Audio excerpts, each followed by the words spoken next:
whole show sounds staged. Why would the intro be different? Any different? Yeah, on that note, Jeff, start the music. I'll do my stage intro voice. Welcome to Everyone Racers, a podcast designed for the world of low-dollar racing and oddball car culture.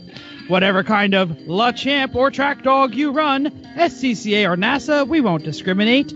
We even think you Drifto Hella Flush guys all right. Can't speak in this voice. As long as you drive it hard and built it yourself. Join us each week for tech discussions, tips, tricks, news and notes in the world of low buck racing. And if you can handle it, Chrissy will give you just the tip. Everyone report to the paddock. This is Chris. This is Chrissy. I'm Jeff. And I'm Mental. And we are Everyone Racers. Folks, want to thank you for coming back to another litty episode of our podcast. This is episode 33. What you working on? Wait, what does litty stand for? Yeah, what Tell is us, that? Because I know you did a whole diatribe on it. It means lit to a more dope level. Lit to yes. So I just want to mention because you spelled it with T's in the show notes, not with D's. Yeah, litty, L-I-T. So you got to be lit for the IG, yo, lit for the gram. So here's what I've been working on because thank you, Chris. I'm done with this. I helped Chrissy with her event on Saturday. Basically, I got to ride around a scooter and be hospitality to a bunch of groups who were volunteering. So, hey, there's a lot worse things to do on a Saturday morning than that. It was a beautiful day, and we have a fun scooter. Yamaha C3 is an amazing machine. And then later on the weekend, we swapped the summer tires onto Chrissy's Mazda, and I found that two of the three exhaust hangers on her all-original 214,000-mile exhaust had rusted away. So that was what that clunk was in the back. So exactly. it's hanging by the header, basically? Well, no, there's one back by the cat that was still there. But anything after that was just the rust. The hanger metal itself had deteriorated. The exhaust tubing was fine. The rubber hanger was fine. Where the rubber hanger mounts to the unibody was fine. Just that thick piece of metal in between. So I pulled those off, put them on the grinder, cleaned them up, got another grinding stone under the car, and just welded them back on. It'll probably be fine for the rest of the life of the car. So, yeah, Chrissy posted a great picture of you hauling a tire out of a creek. And I made the joke that then you noticed it was a 400 treadwear and you threw it back. Wait, where did I see? I post that on. You only post on one social media. You're like my grandma. Oh, well, that was my job on the weekend. So there's that. So then later after that, we did steak and lube, is what we call it, for when Chrissy's parents came over with their Mazda 5. We got the summer tires put on, an oil change, and installed the trailer hitch for the bike rack that we got them for Christmas. Also ordered lots of stuff for our upcoming work weekend and continuing to plan for this coming work weekend. So that's that. You call it Steak and Lube because there's a whole chain of places called Quaker Steak, and that's their Quaker Steak and Lube. It's heard that. But we actually did burger, make steak. Beer joint. Yeah, we actually did make dinner. Actually made steak and did an oil change, so it really actually is steak and lube. Hashtag they should totally sponsor us. Yeah, why not? Mental, what have you been up to? Mental, what'd you do? So I got the mass airflow replaced in Project Tank Cat. Now I'm off to the evaporator system. I ordered the parts today. Oddly enough, so I keep going on to our friends over at Rock Auto, and they have nothing for Porsches. And I have discovered Parts Geek has been quite helpful. So Parts Geek is all over it. Their prices are really solid, and their shipping's fast. It's not free, but it's quick. And, of course, I've got extreme experience this weekend, Joe, at Atlanta Motorsports Park. Come on out and see me. All right. There you go. Cool. See the hair in existence. Chrissy, what do you got? Oh, what? You're next. Oh, I'll go next. All right. So this weekend, we had a last weekend of lots of work at my jobby work. But again, don't cry for me, Argentina. I got to host All-American Rejects at a concert on our campus. I worked the front door. I kicked out the drunks. It was fantastic. I only had to forcibly kick out one. The rest were smoothed out by my mellow voice and silver tongue. Wow. Saturday, when actually my you all right there? So Saturday, I had to clean out my grandmother's house. Finally, we have my grandmother is living in a home, so we've been trying very hard to get someone by our house, which was like it was the garage where I like actually learned how to wrench in my entire life. So shed a little tear, but got most of the crap out. A lot of recycling, a lot of metal recyclers, all that going on. Your grandfather had a lot of stuff packed in that garage. He did. He was And in it was there. a little garage too. It was. You know that's how we're all going to end up, right? Yeah. Man, it was amazing the amount of stuff we got out of there. Just it was with like bigger I took all the garages. stuff I wanted. Then another cousin came and took all the stuff they wanted. And a third cousin, my brother, got all the stuff he wanted, which wasn't much because he doesn't have a garage. And then it was like, I just need a garage. yeah, no. And then it was like, we don't care. Just let the scrapper take it all. And so it was kind of interesting. But anyway, I also fixed my lawnmower, mowed my lawn, and took the tow pig to a professional wrench to try and fix the spring hangers. So there it is. Tow pig wrangler. Yes. So Did they know that they have to be done soon? It's been there for a week. Is it gonna like? No, what's it going went in on Monday. Okay. Yeah. Cool. Okay. Chrissy, you're up. Yeah. So before Saturday, I had a lot of prep for this event. It was called Beautify Birdsboro. We had 19 groups join all over the town, and they cleaned up, and we got rid of 62 bags of trash and 65 bags of brush, which is awesome. Saturday was a day full of sun and productivity, and I was we're in 4 different local papers, so telling everybody about how awesome we are, and that's great. How many people are in Birdsboro? So a lot of not that many. We had 147 Off to attend, Wikipedia. I think. Hang on. Yeah, right. So Well, no, and I asked because I mean it's a quaint little Philadelphia town. I'm impressed. You got 19 groups out of a population that small, and 147 people. That says a lot. As So of the they're not 2010 census, there was Birdsboro Borough had a population of 5,163. That's not a lot. no, and definitely not Oh, fun. all of these people were not from Birdsboro. So there's people then in the outskirts that came because their group meets there. And as Chris said, on Sunday we celebrated my dad's birthday with surf and turf, and so that was fun. And then now we're getting back to normal, which is awesome. So that's all I'm working on. All Cool, right, news cool, and cool. notes time. We have a News lot and of notes. racing recap this weekend. We Mental, do. you started up. We're going to have a lot of racing recap, folks. So if you want to let us know how you feel about that, throw some information, email us, or throw it on the Facebook or one of the other social medias. But this weekend, the WRL World Racing League Texas Fandango at Mercedes Sugarland Ranch, a.k.a. the Great Big Flat Racetrack that doesn't drain very well. So in GP1, you had the zip tie racing folks. They really did a great job, but they could not hold it down on Sunday. They ended up losing to the K3S Motorsports, who ended up taking second overall because they had a 16th finish on Saturday. The Clown Shoe guys took second overall. They took the win on Sunday. Also split 5 ways, and Tomac were class winners. Team RSE Racing actually managed to take the class win on both days. That was really impressive. The aptly numbered and named number 43 of Team 43 also took a class How win. original. Exactly. That's awesome. I was like, why does he have 43 written on both sides of this?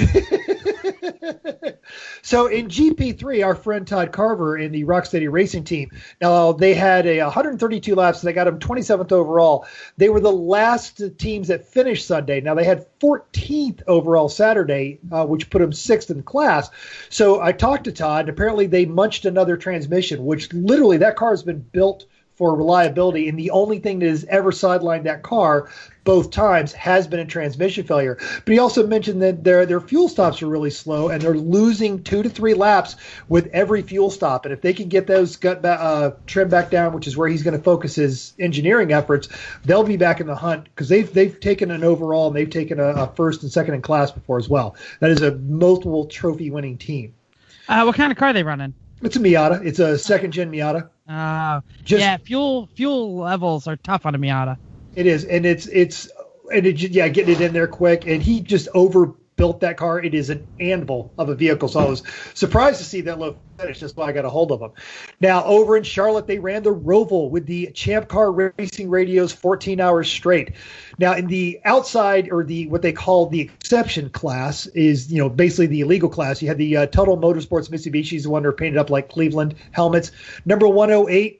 did 390 laps. Its sister car did 2 and brought out the first Porsche yellow of the entire event. So, sad trombone. Chris, can we get a DSM? No. Chris, can we get a DSM? No. Chris, can we get a DSM? I know I can make it make horsepower. No. Yeah, you know how you make it make horsepower? You put a Nissan engine in it. So, or a Honda one if you want it to last. Ooh, there you go. Little ZC swap there. Now, the RVA Graphics, who actually sponsors one of the races in the series, their E30 got overall. But what was neat about this is our old Lemons buddies, the Schumacher Taxi Service, also run a BMW and Champ car. They got 13th overall because in the last 30 minutes of the race, excessive pressure caused their dipstick to dislodge.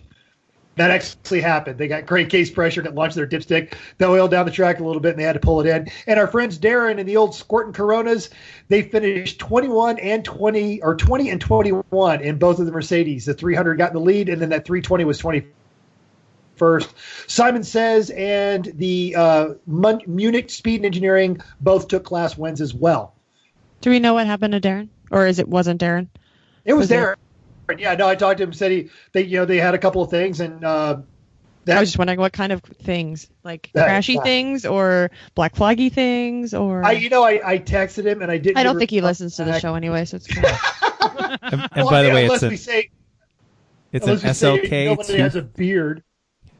It's an SLK 230, not 230. It's an SLK not the 230. CLK. Right, I'm sorry. I did. 4-cylinder supercharged. That. I knew what I was talking. It's okay. So it's the first one we've seen now, Crab Can Racing. So it's interesting to see how it's not doing well, even with a pro Mercedes mechanic team owner. Exactly. Another went. The Squirtin' Coronas are taking that the infamous toe strap crushing SC400 to CNP this weekend. So Darren's going to be down there doing that one. Excellent. Yeah, if they can get that running, no, they'll never get it running. Let's talk about AR at the Glen. AR at the Glen. We talked about our friends in Big Red, the giant BMW. That scares everyone. They DNF'd on Saturday. Those of you who don't pay attention, AR runs 2 different races, Saturday and Sunday. They ended up 7th in Class 2. Nanamakers showed up in pro racing style. They had three Caymans. One of them came in 11th. One of them came in 49th. And one of them DNF'd. So guess where they stacked all the good races? Oh, no. One of them won. 49 was number 49 was the 11th. And then, first. Finished first for the weekend. Sorry. I'm misreading my notes here. Thank you for correcting one car. Yeah. So, all the good people in one car, and that's what happens. They are pretty identically prepared IMSA Caymans, if I am correct. I don't know if they are brutal on track too. But they're identically prepared, right? Because I know in IMSA you can compare them to different classes. So, but anyway, FCP Euro, their Mercedes C300 finished second on one day and first on the other day. So they ended up overall Class 3. Baller Race Team in their CRX DNF'd twice. Yeah, Chris, both days. Can't get a DSM because Cardinal Racing has an E36. They had some DNF problems. Ended up 4th for the weekend. Our good friends Keystone Cops in the Volvo 240 ended up 10th and for the weekend in Class 1. And Team 300, Easy Riders. This is Dave Mills, our good friend, Lemons Racer. I actually went to Cub Scouts with little Dave. They ended up 14th on Saturday, but 2nd on Sunday. Ended up 3rd overall for the weekend. We contacted him, and this is what he said. Basically, he wanted to talk about his P2 and his P3 because he wanted to self-promote, but we're not going to let that short little munchkin self-promote. They basically said he was going up and down. They were up, they were down, they were up, they were down. Their last guy came in and closed the door on the last turn and held off the car, which was running typically 4 seconds faster per lap. They ended up P2 with a 3-second win over P3. Yep. So 0.3 seconds. 0.3 seconds. 0.3 seconds. 0.3 seconds. Sorry. That is a blink. That is literally on the bumper. So they said Dave said it was a lot of carnage. Intimidation was very tough on the track. It's a track that not a lot of, I think, the Lemons guys ever run because AER's kind of got it locked up there, and I don't even think Champ goes there anymore. They used Lemons to. won't Champ go. Champ does. Champ Lemons won't go for safety reasons. Oh, really? Yeah. It's an intimidating track. It is. They just don't think us ham-fisted idiots can run the Glen, I guess. They know that their insurance guy doesn't. Right.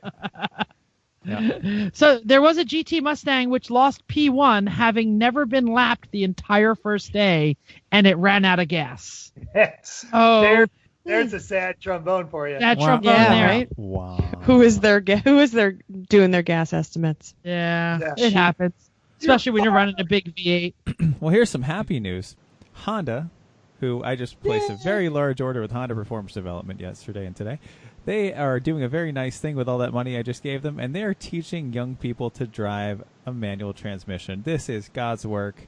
They brought out not only a new Civic and a Civic Si and a Type R even, but they brought out a CVCC 70s Civic. They brought out a Prelude Type SH. They brought out an S2000 CR and like a 99 Civic Si. They brought out some fun old stuff. And they taught, an S2000 CR. That's pretty hot. Yeah, and they taught 53 young people how to drive a manual transmission in California. So kudos to you. Now, are they all Honda. going to forget about it when they go back to they get in their or their automatics to drive home? Probably, No. but at least they Once learned you teach them, once you teach them, it lit the fire. You get back in your automatic, you go, this is no fun. And now that they can't practice anything because they can't buy them. Well, now they're going to go buy a manual Honda. So. Yeah, I was gonna say, I'm a Mazda guy over Honda every day of the week. I read this article, and the Honda Tech guy who put it together, one engineer guy, I don't know like he was, he basically said, this is why we keep offering manuals across the line. And I looked at the list of cars, and I couldn't believe it. There were like CRVs and little Utes, and they said the manual and them all. So little Utes, little Utes like my son. The two Utes. Hey, he's from New Jersey. What do you want? Yeah. Speaking of New Jersey, this was interesting. I was at the New York Auto Show recently, and I was like kind of just walking around going, what's all the Rice Boys in the Rice Boy section? Wait, what were you doing? And I was going, do, do, do, do, do, do. Okay. Did you do that like the whole time? Or is that just like down when you go No. to from one to the other? After I was done looking at all the new cars, I walked around like the tuner section. Sure. Oh, yeah. Of the New York Auto Show. And I like look over and I'm like, Skip Barber, huh? They're closed. So I literally went over. There was a booth full of people, and Skip Barber is back up and operational on the Northeast Coast. I immediately walked in and said, "Who the hell are you?" We all knew it was closed. So basically, I'll give you the short. This racing school from the East Coast, DeMonte Motorsports, which has been around for a while, pretty successful. Acquired the naming rights and the curriculum from the former company, and has a whole series of events and schools planned at NGMP and at Lime Rock. They have a fleet of track-prepared Mustangs, and they're running the identical curriculum as Skip Barber. They have a blessing from the man himself, and they're going to continue waving the flag. Well, because Skip Barber sold that years ago, he had an article out there said Skip Barber is not actually broke. I'm Skip Barber. I still have money. The school is broke. Yeah. So they bought the intellectual property, the website and everything, skipbarber.com. Oh, good. Go check it out. And they are going to keep waving that flag. And they made sure that they actually talked to Skip himself. And they've been blessed by everybody.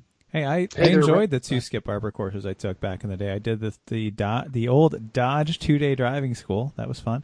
And then the 3-day racing school in the Formula cars. It was a good time. I learned a lot. Yeah. I asked him if they had any of the Skip Barber school cars, because we know they had all those Formula cars. But he mentioned that, oh my gosh, the guy in Arizona got them all. They sold them all. They sold them all down here in Atlanta. There's even a guy in the GRM board that bought one and a bunch of random parts, and he's trying to piece it back together and figure it out. It's an interesting story. I wonder if they'll expand to any more tracks. I don't know. DeMonte Motorsports pretty much just ran on the East Coast. They stayed in Connecticut, New York, and New Jersey. They have some sort of deal where they will fly you in a helicopter from Manhattan to New Jersey Motorsports. They do that. They're doing Yeah, they're doing that. That was like a big deal for them. They had struck up a pretty good deal with the helicopter company, so they are working on the Manhattan crowd and staying as close to Manhattan as possible. I did know this. You know who never gets marketed helicopter rides? Lemons people. I totally thought you were going to say Chrissy's mom never gets Me too. I was like, wow, okay. Hi, Chrissy's mom. We'll get that out of the way now. Any helicopter pilot would be honored to have Chrissy's mom in the chopper. That's why you're not allowed to say good things about a helicopter. You're I'm from not. the Air Force. I'm not. Helicopters don't actually fly. They're so ugly the earth repels them. Speaking of repelling things, Lemons New Zealand, big controversy on their website. They actually suggested adding, wait for it, somebody hold Chrissy down, grid girls. Come grid on. girls. Lemons New Zealand, you're a fool. You suck. Immediately there was a meltdown in all of their social media. They all browbeat them into submission. There are no grid girls in Lemons New Zealand. It was merely suggested by the company and everyone laughed at them. Come on. Way to go, Kiwis. Good on you. Like, who thought that was a good idea? Now they need to have grid boys for a theme at the next race, like Hello Shitty did at Sonoma. They had these Sonoma race for boys. Yeah, to do that. Absolutely. If we didn't have such an awesome theme, we could do it in New Jersey, but our theme is taken. It's taken. Yes. All right. So this weekend is CMP. We've got some. We're all missing it. Yeah, we are. We've got a race car to build. So it's apparently the lowest turnout CMP ever this week. Oh yeah, it looked pretty low. I mean, a couple of the highlights are Knox Vegas lowballers. I look like they only had one coming. I think. Really? Yeah. Wow, that's. I think Idle Clatter the also Hoopty only one. Yeah, when I was in New Orleans, Nola, one of the guys on Tetanus is one of the primary guys for Knox Vegas, and he says he can't get any of them to work on the cars. None of them will come to his shop. A shame. So it looks like, and as we said earlier, Squirt and Coronas, Darren and John will be back with the Lexus.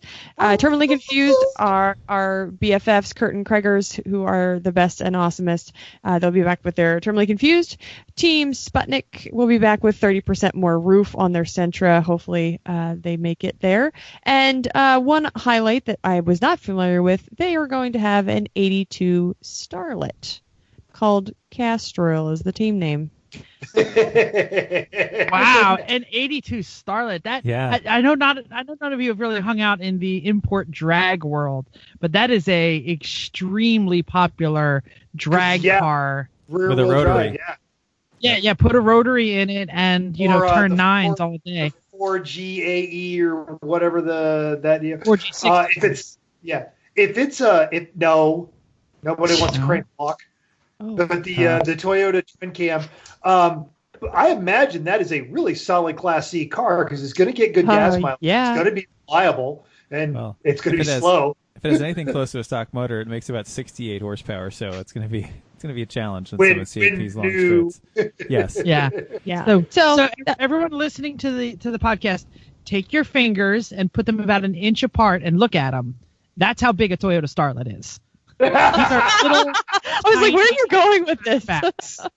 If you don't know what a Starlet is, don't bother Googling. Just know it's like an 86 Hyundai Excel, except 3/4 the size. And somebody washed in hot water. And rear-wheel drive. Rear-wheel drive, absolutely. It is a cool rear-wheel drive car. That was the only thing that was interesting on this list. I mean, obviously our friends and other cars that are notable, but for the most part, it's a short list. But I guess if there was a short list because there's not that many people in it, then that's a shame. Mm-hmm. It's probably because they go back there twice a year and people are. And how many times did CMP hit not our favorite list? Right, and it overlaps. Pretty frequently. It overlaps with Jersey too. This is the parade one too. That's the shame. Is this? No. Falls parade. Oh, never mind. The parade one, which is why they have even lower. So yeah. Oh, and Curt and Kreger's are having a big barbecue as they usually do. So if you're headed there, make sure you hit them up. Get some pork. Absolutely. So speaking of race. Yes, do that. So speaking of racetracks, Extreme Experience puts you in the driver's seat of some of the world's best supercars at over 20 racetracks in America and Canada with no speed limits, no shifting restrictions, and no governors. Head to xxspeed.com to choose your supercar, find a racetrack near you, and start making a story of your own.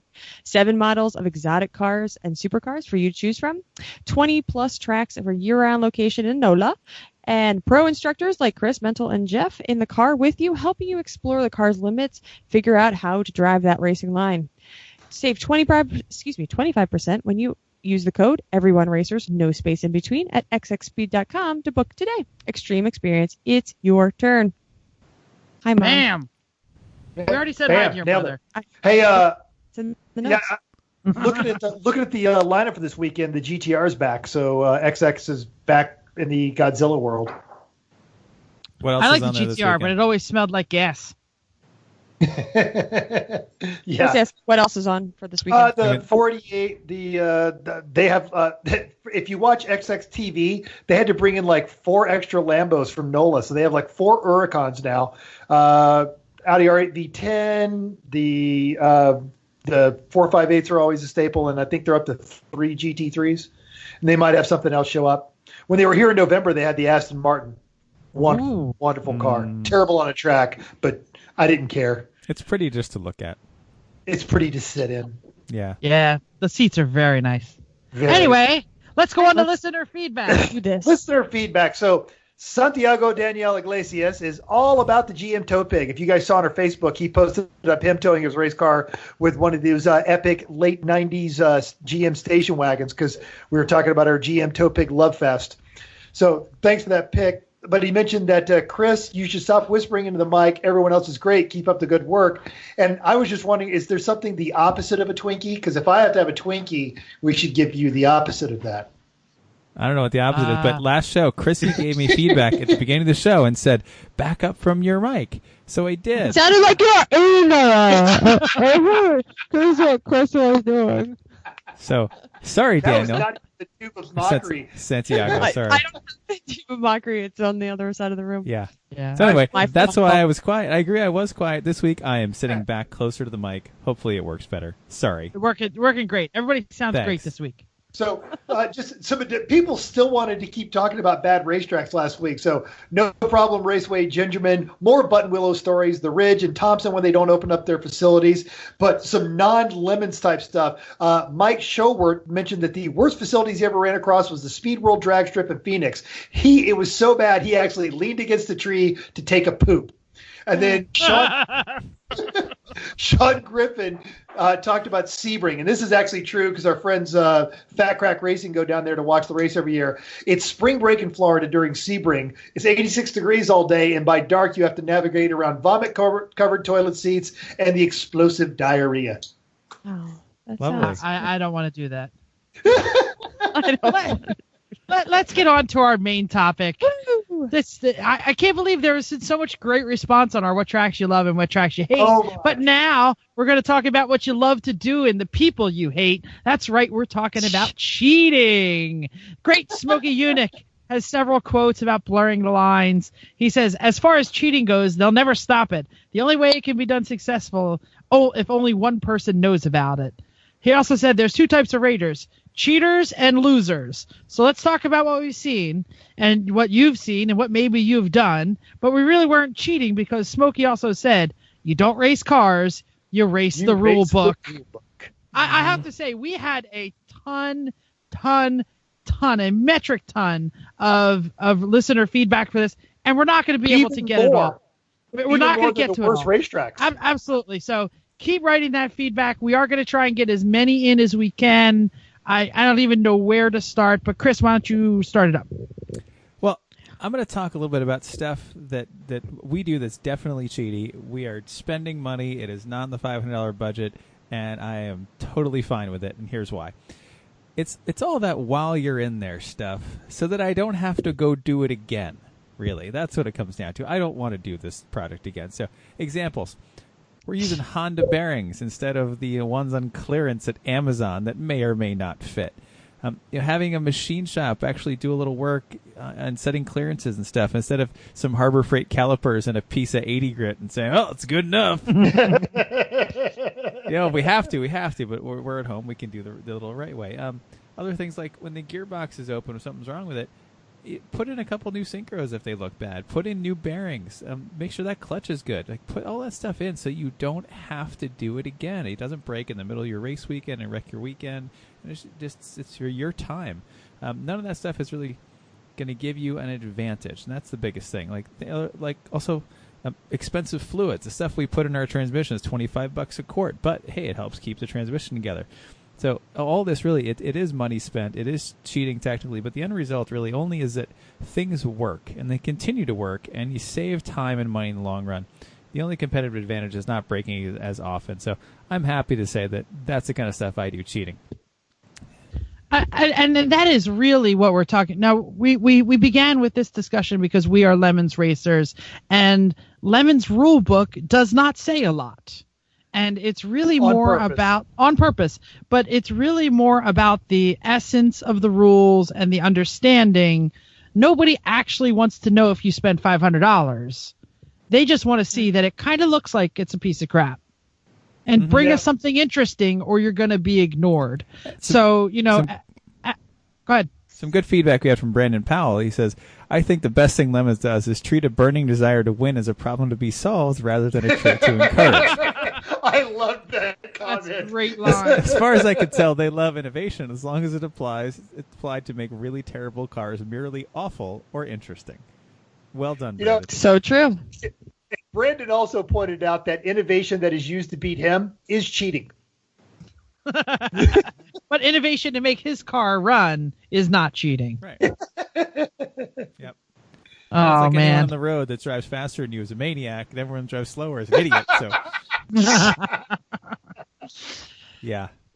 Chris, you got anything else on your list? We're going to keep going. That's it. That's my point on the kind of cheating that we do that I'm totally fine with. I think everyone actually should cheat that way because it saves you time and money in the long run. Just cheat. It's cool. Chrissy, what do you think? So I'm going along basically with that thought, a few things that we do. So I think we're going to talk about the things that are cheaty, but make it so you can drive longer or better, but not necessarily win. They may not make you win, but they will just make it so that your car runs. Oh, hey, I'm sorry. Hold on. What happened here? Sorry, that was my fault. Don't do that. I just cut a bunch of text out. Okay, thanks. Sorry about that. Okay, so we don't have to hide the fact that we have a huge intercooler. So if you have seen the Giraffe 7...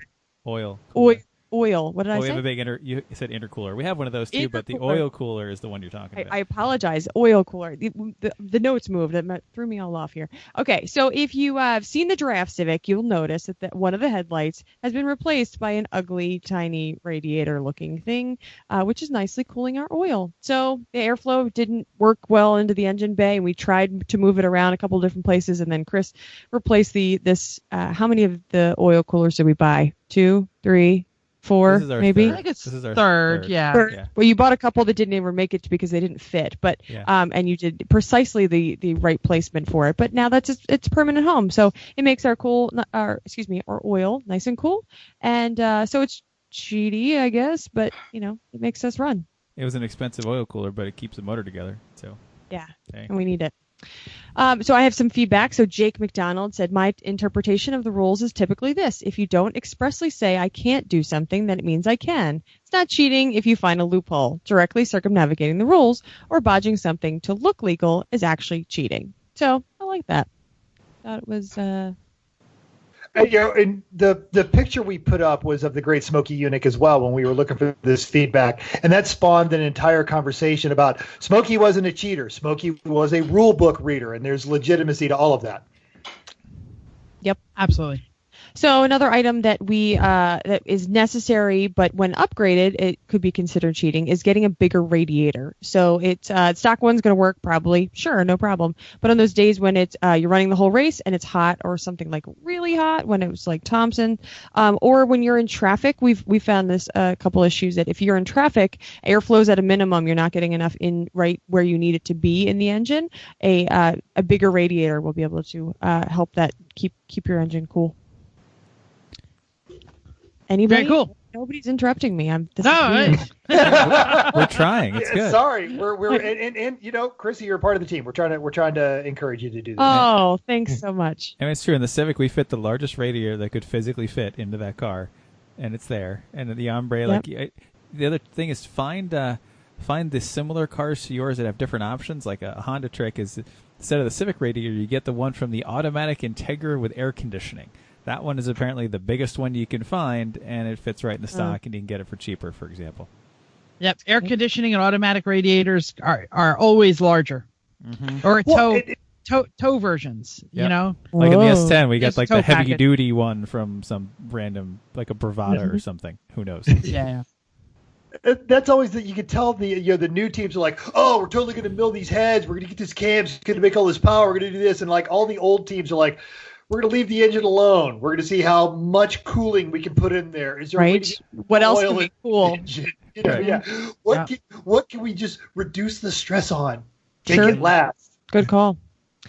Speaking of stress, this goes into my next one. So in the last few years, we made a priority to switch to good quality hoses and fittings. So spending a lot of money on stainless braided hoses and AN fittings.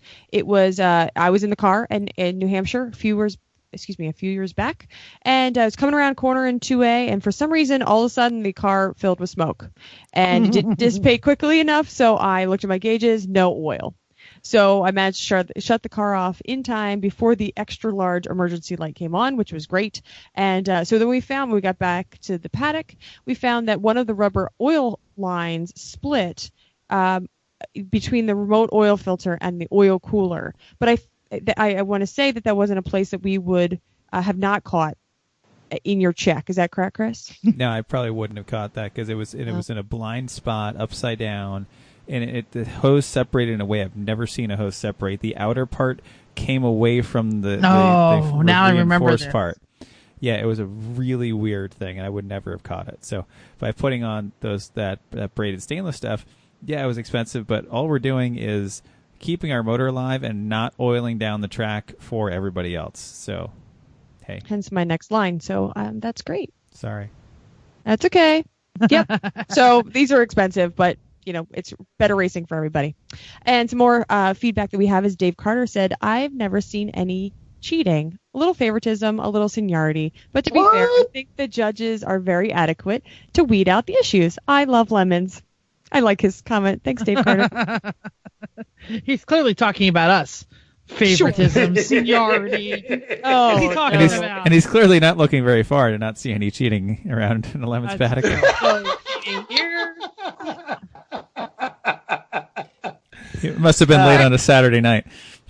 Yeah. No, nothing. This isn't cheating at all. It's fine.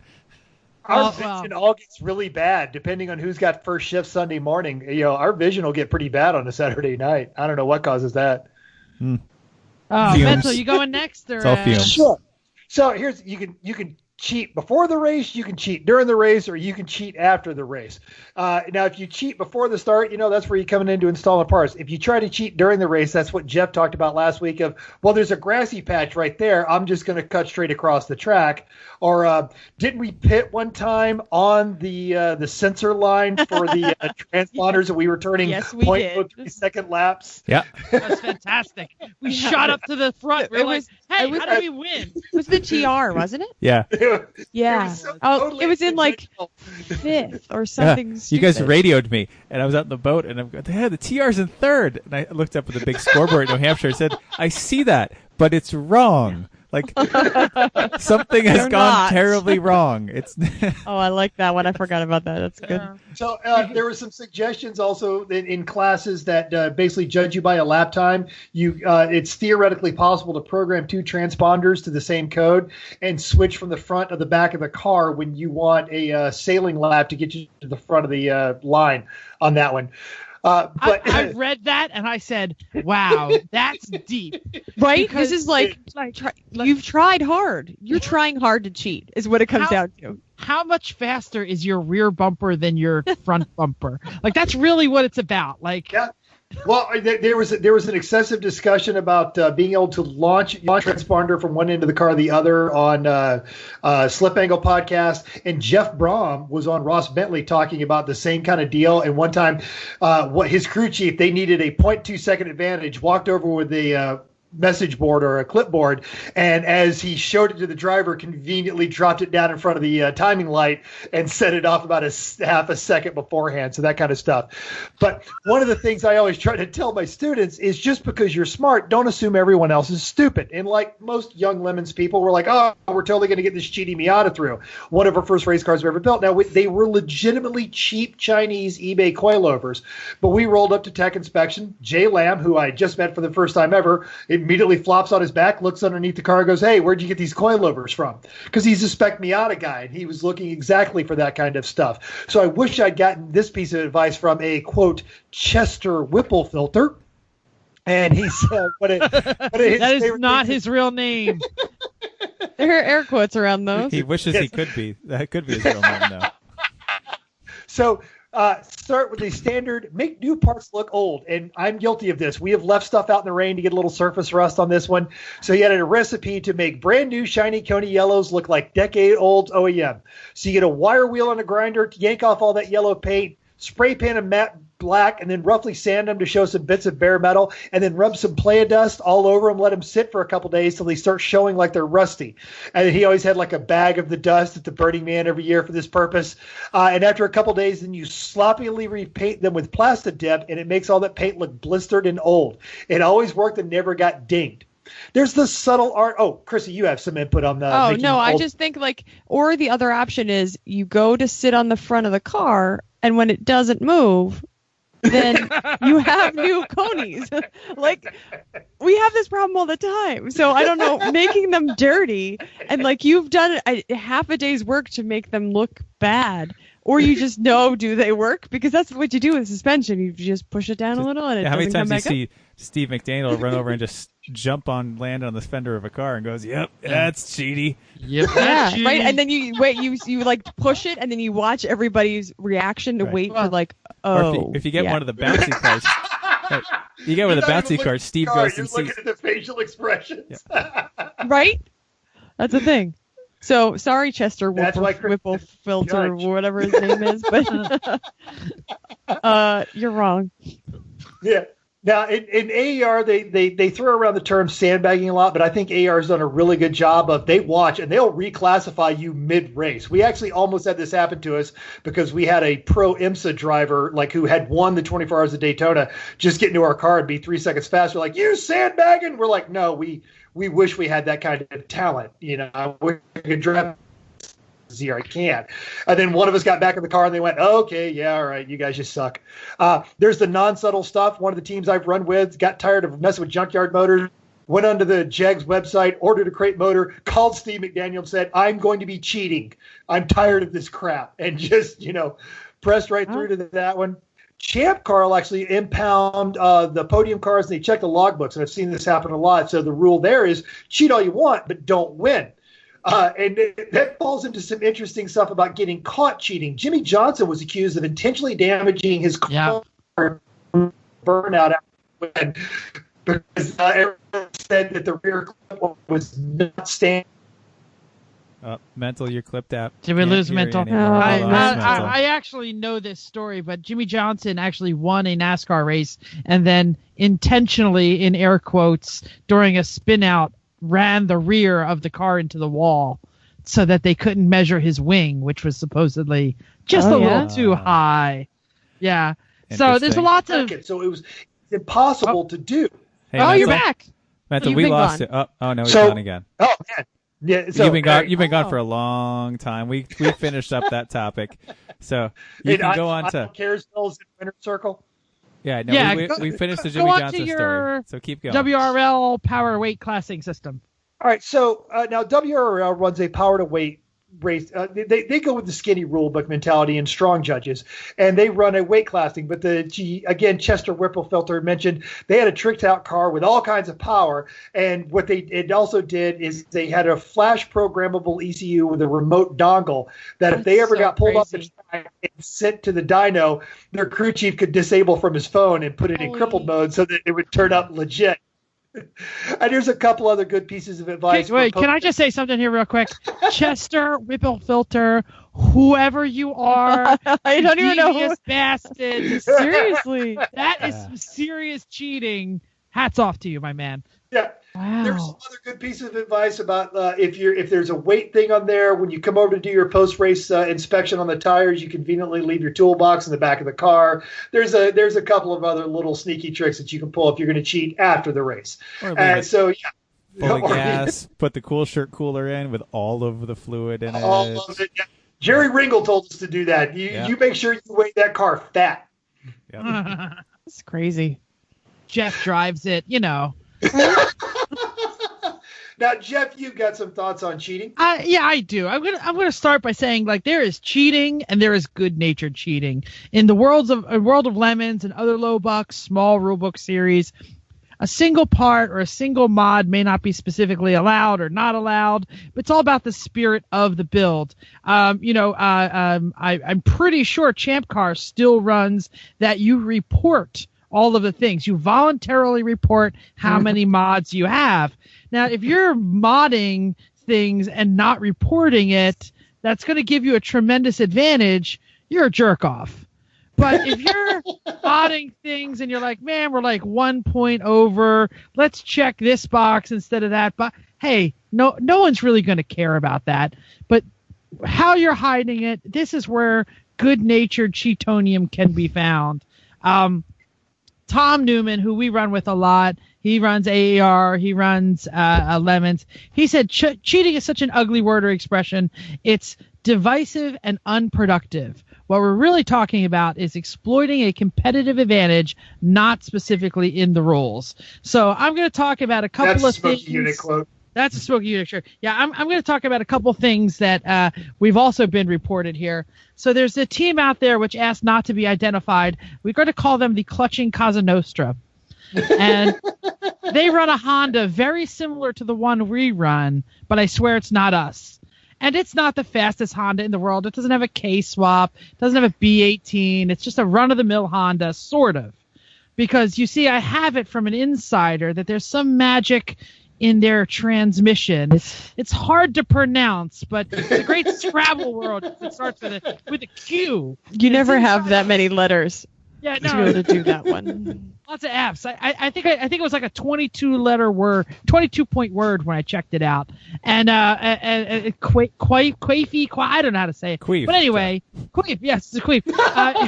There goes our E. No, it's not. I just got us on Google Play, Jeff. Dang it. Howard Stern says it's okay to say that. So it does not. It makes the car much faster around a road course. But it does not change the horsepower. It is not the way to win a race. It is the way to make the car better. If we put that car in a dyno, it's still going to get 112 horsepower or whatever the hell it had. Less than that. I've driven that car on a good day. Yeah, under 100 to the wheels.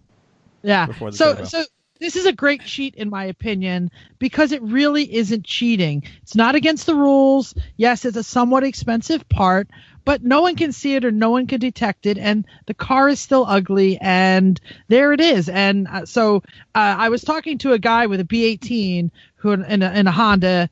I actually was a CRX, so he was supposedly fast. Was it Integra? So Chris seems to know a lot about this team. Wait, Jeff, you told me about it. You told me about it right after it happened. After you talked to Chester Whipplefelt about this, you told me about it because you wanted my opinion from a Honda point of view. Right. So this guy says, "Man, I don't know what's in that clutching Casa Nostra Honda, but I should be blowing its doors off. I have like 40 more horsepower, and I'm on the straights, and it's walking away." And I looked at it. Oh, I'm sorry. The Clutching Casa Nostra guy looked at him and said, maybe we're just pushing the gas down further. And I don't know what's going on with you. But But seriously, if you're able to put your foot down and get traction out of those turns, it's not about the horsepower. It's about how well you can drive around the road course. Same thing with our diffs and our S10s. We locked that thing with a mini spool, and it makes the car so much better around the race course. Terrible around the paddock, but so much better around the race course. So bad around the paddock. We've gone from open to mini spool to one limited slip to a different limited slip to back to the mini spool. Yeah. Yeah. And really, it just makes a world of difference. So traction is your friend. Horsepower is not on a road course. Make it happen. I'm going to say one more story, and then we're going to keep going here. I'm just checking my time. So Mike Krenzer basically said our main cheat is that they bring one of Judge Phil's favorite dogs with them to BS Tech. So they go to BS and they have a dog. Oh. Judge Phil plays with the dog, and they don't really notice that the 1947 Plymouth basically has no original parts anymore. And I'm going to say something about us and distracting the judges, but seriously, if you have a 1947 Plymouth, nobody cares what's in it. Like at all. That's a flailing robot arm internet warrior complaint. There's no way that car is $500. So we run with the TR7 with Bruce and Greg and the boys, and it had a carbureted 231 odd fire Buick forever, and they said, brakes don't work, it doesn't survive a race, what we need is a supercharged Buick. So they got a supercharged 3802 out of a whatever the hell it was, a Buick Grand, I don't know. We knew that we were going to get in trouble. We knew that we had just drastically changed the horsepower in the car, and we showed up with the greatest theme ever. I was in a bathrobe. I had on tidy whities. I was creeping people out. I had a mustache. We were all dressed up in 70s clothes. I literally spread eagle on the hood as we went through BS teching, and they literally didn't even open the hood, and we went away with our ha ha ha, we got away with it. They didn't even look under the hood. Isn't that the second time you guys have managed to keep them from opening the hood? Yeah. Well, it didn't matter because the motor blew up and they had to do a swap right in front of the judges. They never won B class in that car in 20 attempts. Yeah. So the judges are right. Whatever you do, adding tons of horsepower, you may be, snidely whiplash, twirling your mustache. It's not going to help. Yeah, well, it's like we did with Gangnam Style. We did the song and dance for Gangnam Style. They never opened the hood of the Civic, the old wagon, to see the turbo. And so we said, this is great. And then we went and tested it and found every lap we increased all of our temperatures by 5 degrees. So what did we do that night? We pulled the turbo. Took it off. Right? That was it. We unturboed that thing more times than we care to mention. No, we were excited to try it, though. Yeah. Well. Look, here's the deal, and this is the spirit of lemons. There isn't a huge rule book. It's okay to cheat as long as it's good-natured. No one is going to look hard at your 1947 Plymouth or your Rolls-Royce or your 70s Capri because you're not going to run away with it. There's no robot arms necessary. Be fun. Be good paddock neighbors. We're all going to get along. Don't dive bomb me in the cars, in the corners. If you're slow, give me a point by. Everything will be fine. Okay. Anything else on this topic? Jeff's on the preaching. Woo! Drop the mic. Bam! Oh, don't throw your mic. No, we have hard enough time getting you wired up at all. Don't throw it. So my students call me Jeff Wokeman every now and then when I go on a rant. So you gotta wake up, man. Real quick, are we gonna do Hella Sweet or But Terrible? I think we have time. Yeah, let's Did anybody click on the links yet? No. Somebody said not to. Go ahead and click on it. Trying to do this for 3 weeks. Nobody cares. I know. Everybody's clicking away. Open this up. I can't believe it. This is all about style, and we're going to talk about style in a minute.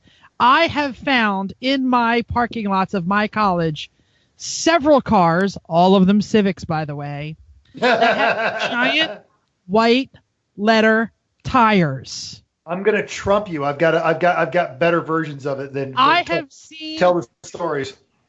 For some reason, big white letter tires are coming back into style. I've seen it on Mustang forums. I've seen it on BMW forums. We'll post up the graphics. It's crazy. They're like giant. I don't know what to say. They're not even like. I mean, they're the old raised white letters, but they're like giant with a white Pirelli letters. P0 instead of a BF Goodrich Radial TA. Exactly. Well, and Like it doesn't even have to be the tire name. If you guys watch that detailing show on the Hot Rod Network, the guy yes. Ammo, No. yeah, he my puts God. ammo on his Porsches and on his Porsche 964. So yeah, it's not just tire names. Mental, don't you remember when Omar plasti dipped a 3 p.m. stencil onto our tires at one race? No, but that's great. Yeah. I was gonna go. There's a kid in the high school parking lot. He puts on his tires. Dude. What? What? SUH space DUDE, because Why? it's supposed to be. It's an abbreviation for sup, dude. Is dude. Oh, dude. But you can't even get to the P? No. It's that's Georgia. so They're a little sad. slower down there. Yes. All right. Seriously. I did quite like a long time ago the Petty Cash Racing team in their Cherokee actually just wrote the words raised white letters on the side of their Falcon Zenith. I'm doing it. I'm so doing that. Yeah, and especially if you've got people that are already doing it, like you absolutely should. Yeah. So, okay, around the horn, raised white letters, adding it to your tires, even if it's something funny, hella sweet but terrible. Chrissy. I don't want to say hella sweet. I'm like hella sweet is a pretty big superlative. I am not really minding it. Like I feel like there's sometimes you have a cool, like we had Continental written on our tires for Your actual on the car. Continentals. Yeah. I mean, oh wait, are you saying Because that I we could had just to put for one Pirelli on? You can put Yes, you could put I'm gonna Pirelli white on letters. your, on my on your Continentals. Donaldsons. Oh well, that's what's dumb. the, Okay, what's the 400 that's tires from Walmart? Douglas extra tires. Douglas. okay. You So put if you're not P0 on your Douglas. if you're not advertising the actual kind of tires, that's but terrible. Like you have to, if you're going to advertise the kind and you have a cool kind of tire, I'm okay with it. I'm not going to say hella sweet. All right, we're going around the room. Mental. So I don't like trends that don't make my car go faster, but I do like them because I can make fun of them. Like the erector set wings on the car. If we start throwing those on our Lemon's car, ironically, that's just funny. If you're doing it because you're serious, you're an idiot. The kid that's got "Sud Dude" written on his tires, okay, that's a little funny. The guy that has Michelin on his P0s on his GT3, he's just a D-bag. Chris, you're up. It totally depends on the car and the spirit. Like writing raised white letters on the side of the tires, that's hilarious. Or writing something funny, like Ohms did 3 p.m. on the side of ours. That's funny. I like that. Or dude. I actually thought that was funny. Or like Mental's going All to right. put Tank Cat on the sidewalls of the Porsche. I am now. Yeah. You could put VTEC Yo on the NSX. Yeah, totally. My VTEC Yo tires. Yeah, we're not doing that. You take yourself, fool. Hey, it's Yeah, already on the no. plate. And I definitely saw someone taking a picture of the back of the car the other day. Oh yes, Yeah. That's awesome. All right, well, I'm going to give it I'm in the middle of the road, too, here. It depends on whether the joke is good. So I guess we have a definitive hella not but terrible. Definitive meh. Meh. That's We we're got a a meh. meh. I'll buy it. Yeah, all right. Meh on the tire graphics. Let's move on to our section that is totally not meh. It is just... Meh. Just Kind of, tip. which You can could be put- kind of meh. You could put This that is- on your sidewall. Just the tip. But this is a kind of a that meh. happened in Just Jersey. okay, so this is a quick PSA, not actually just the tip, but don't forget about your head neck restraints and belts to make sure that they are re-webbed and done and ready to go, and with all the correct stamping on it. And make sure you check it, especially for those who are going to be racing at NJMP. But now is a good time to just start it because it's the start of racing season. Make sure you get that done. And if you asked your teammate to do it, you might want to check up with them to make sure that they've actually done it, which I'm pretty sure our teammate has done it. I'd that like to correct? mention that... What is this? I I was looking now. Head and If neck you He restraints. wasn't talking to me, We Jeff. got our head and neck restraints. They're coming back from Yes, Defender, so yes, we have those. They are coming back. And our Our belts are FIA, and we bought them last year, so they're good. That's fine. It's one of those things like maybe if you got your coworker, you're kind of like a coworker. If your teammate did it for you, you want to make sure that your teammate is actually following through. Okay, so this is so half-assed. If you're going to cheat, do it safely. I didn't even know this was a thing. Truly, Chris brought this up. Don't put NOS in your roll cage or run a fuel line in it. I can't even believe this. Or in it or stuff like that. I didn't really know this was a thing. If you want to hide your food, yeah, you want to hide NASCAR your used to run 9 miles of fuel line. Then you can put the stuff in the hollow part of the roll cage and then press a button when you want to use it. But just forget I said any of these things. When I asked Chris what he thought about this, I didn't even know it was a thing. So don't do that. So really, I have a PSA of. Well, that's most of just the tip things. Is just don't do that. Just don't do that. I mean, except for do the head and neck restraints and belts, but don't do NOS in your roll cage. Mm-hmm. Or what I've heard people say is, I didn't really want to run that thick wall stuff, so I ran thin wall to save weight. Hey, jerk off! Don't save weight in your roll cage. We know it totally works though. Helium in the roll cage instead totally makes the car lighter. You don't want to be a balloon though. Car's so light. Yeah, right? Man. You're like, at lightness. Put helium in. That's funny. Okay, fine. All right. I'm looking at the outro here. It says, hey, Jeff, update your Lemons license. I guess I got to do that. Yeah. I also want to talk about closes next week, Jeff. I will get. I'll do it today. Week, whatever. Yeah. Do it today. I'll do it tonight. Mental, do you want to talk about next week's show? So next week's show, and this is it's not going to be a rehash of this discussion, but we all started talking about it today. Is video good, video bad, and then what do you do with that video? Can you use it for educational purposes? Can you use it to publicly shame other teams? Can you use it to say, hey, look how awesome we are? So we want to hear from you on our social media. We'll throw this up on our Facebook. Email us at everyone.racers@gmail.com. Instagram, Twitter at everyoneracers. Let us know, what do you think of video? What do you think of posting up videos after? If you had a race incident and you've posted up a video to say, look at what clowns these guys are, or you think that's right or wrong, let us know. All righty. Thank you for that tip, Mental, and thank you for downloading us. We hope you enjoyed this week's edition of Everyone Racers. We also hope you'll join us in the world of driving, racing, and building, because it is spring in the East and we are wrenching on some cars.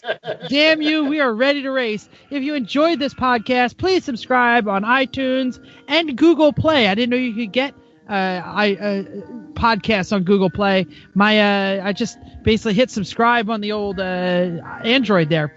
So wherever you get your podcast, subscribe. Dang it, we want you to subscribe. If you have any questions, you want to give us some show ideas, drop a comment on our Facebook page or like our race team Facebook page, 3 Pedal Mafia Race Team. All of that. Gmail, everyone.racers@gmail.com. Instagram, everyone.racers. Twitter, it's all over the place. Just find us. Tell us what you're doing. Show us your race cars. Tell us why Mental should shut up.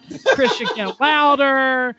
And most importantly, keep the shiny side up out there. Unless there is no shiny side, then just keep the wheels down.